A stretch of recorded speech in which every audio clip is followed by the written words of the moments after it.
যেটা যেটা আমি অ্যাকচুয়ালি সবার সাথে শেয়ার করতে চাই আপনাদের সাথে, যেটা হলো আমি ওনাদেরকে বলেছি যে আমার মনে হয় না যে আমি ওয়ার্ল্ড কাপ টিমে থাকা উচিত, আর আমি I am basically not available for the world cup. এটার দুই তিনটি কারণ আছে।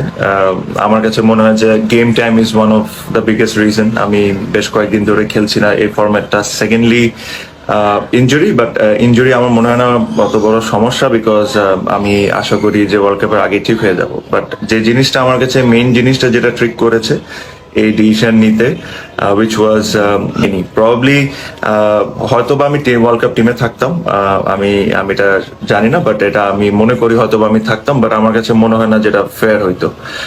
So I have convey my messages to both president and the selectors. আর সো এটাই, প্রবলি এই ওয়ার্ল্ড কাপে আপনারা আমাকে দেখবেন না, বাট বাট আমি এতটুকু বলতে পারি যে I wish all the best for the team for this series and the world cup. Secondly একটা রিকোয়েস্ট করবো to all the media, no phone calls, no WhatsApp messages. I've taken this decision and I will stick to it. এখানে আমার আর কিছু নতুন করে কোনো কিছু বলার নাই। I've given you all the reasons.